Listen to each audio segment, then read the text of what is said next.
朗学院的小伙伴们，大家好！最近这3期呢，郎老师都是集中给我们讲解了贝多芬的第14号钢琴奏鸣曲《月光》。那么借着这个机会啊，我们也用3期的时间啊，从各个方面全方位的来介绍一下贝多芬。也许他是人类历史上最伟大的作曲家，把这个头衔给他呢，可能也不是太过分。其实啊，在古典音乐界啊，一直存在一个大问题啊，就是关于谁是最优秀、最伟大的音乐家这么一个问题。但是答案呢，基本上就在巴赫、莫扎特、贝多芬这3个人当中去争论。好像最近几十年呢，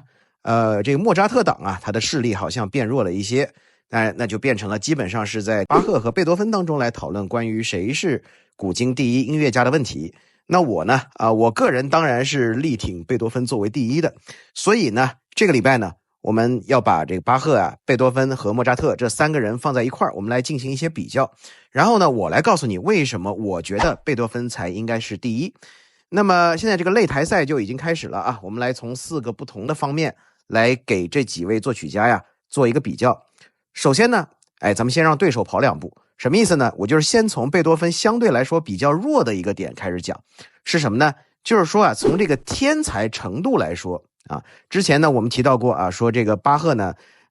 是一个大天才，莫扎特呢也是一个大天才，但是相比之下呢，贝多芬呢是比较大器晚成的。我们可以先从作品的数量上来比较一下。首先呢，巴赫啊，他的作品啊就是被整理出来的编号，最后是到了这个 BWV 1080，所以你可以认为他有1000多部作品。那莫扎特出版的呢，到Case 626啊，就是有600多部作品。但是呢，莫扎特还有很多没有出版的后人整理出来的作品，差不多也是300多部。所以说呢，莫扎特的作品差不多也是1000部左右。但是你要想啊，莫扎特活的这个年纪啊，差不多只是巴赫的一半。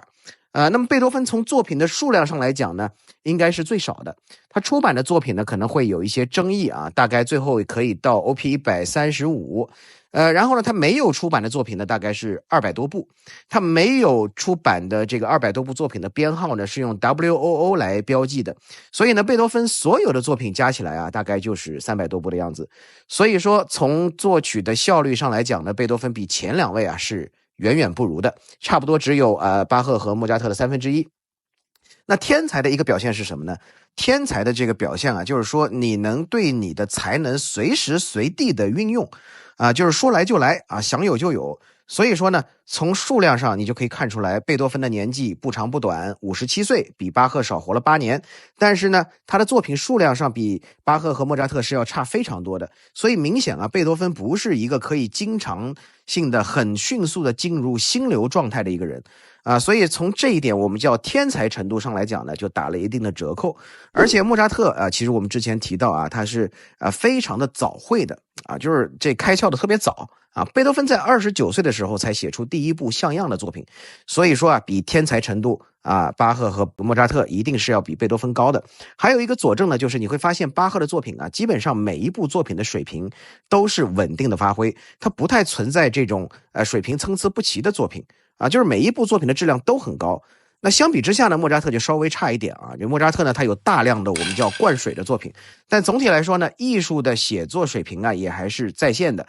但是贝多芬从这一点上又显出来了他身上一点凡人的迹象，就是他为什么会有200多部没有出版的作品呢？他跟莫扎特没有出版的作品是不一样的啊。莫扎特有很多没有出版的作品，只是夭折了，是胎死腹中，并没有好好的去完成它。但是呢，贝多芬这200多部没有出版的作品，本质上确实是相对失败的作品。就是你看贝多芬其实他做过很多的尝试，得到一个佳作的概率不是很高。就是你仔细去听的话啊，确实贝多芬啊200多部没有出版的作品当中，鲜有优秀的作品。啊，这说实话呢，就是不要管贝多芬这么巨大的光环，我会觉得呢，未出版的作品当中啊，你听上去会有一些愣愣的啊，甚至有一些难听啊。所以说，贝多芬在他的创作过程当中呢，他需要非常多的努力，非常多的研究，这一点呢，他是比不上莫扎特的啊。好，先让这个对手起跑2步啊，这个跑完了，咱们就来讲第2点了，就是对整个音乐史的发展的重要性来说，这一点巴赫和贝多芬对于音乐的影响，对于音乐的改造来说呢，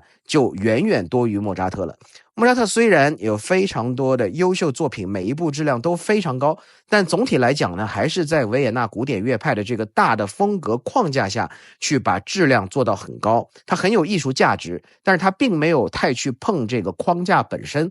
那巴赫和贝多芬就完全不一样了啊！巴赫呢，对整个古典音乐的体系几乎是一个缔造者的角色，巴赫把这个框架给搭起来了啊！之前我们讲巴赫的时候呢，我们也曾经说到过，巴赫就像一个孜孜不倦的矿工啊，他把所有的音乐的每一个领域都给挖得挺明白的啊，产出还非常多。所以说呢，巴赫对整个古典音乐来讲，他是一个缔造者的身份，所以我们管他叫西方音乐之父，就是讲的这个还是非常有道理的啊。那么贝多芬在音乐的重要性上来说呢，他不比巴赫差啊，至少我认为是打一个平手，甚至我认为他比巴赫还要更重要一些。为什么呢？他在创作的过程当中啊，他不断的把这个古典音乐的框架去不断的突破，不断的在塑造啊。可以这么说，在我们心目中啊，那些最重要的古典音乐作品，通通都是在贝多芬之后才创作出来的，是我们讲了无数次的，比方说这个德奥派的勃拉姆斯呀、瓦格纳呀，再比方说李斯特呀，后面还有这个理查德斯特劳斯啊、马勒布鲁克纳等等等等，他们的祖师爷啊都是贝多芬。所以说贝多芬做的一件事情就是去把传统的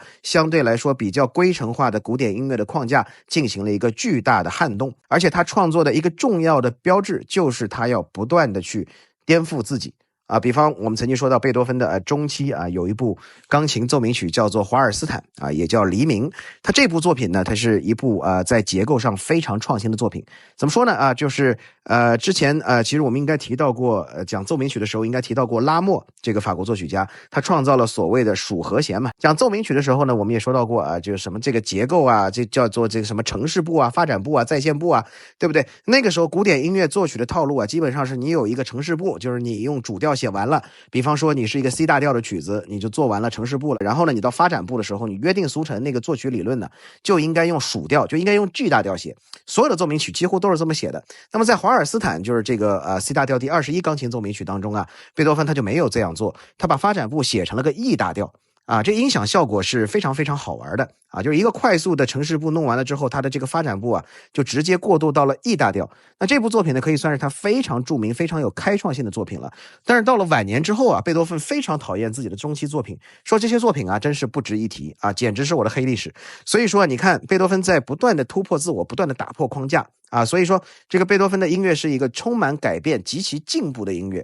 那么贝多芬呢，对整个音乐发展的影响上来说呢，至少是要持平巴赫的，甚至稍稍胜出。而且呢，巴赫和贝多芬呢，在这个音乐史的这个发展上，重要性是远重要于莫扎特的啊。在音乐史上，如果没有莫扎特，大家应该是少了一个天才啊，乐子会少一点。但是呢，如果没有巴赫跟贝多芬啊，整个古典音乐的进程会受到大大的影响。啊，那这个古典音乐的发展呢，没有莫扎特不会停滞啊，但是如果没有贝多芬的古典音乐绝对不是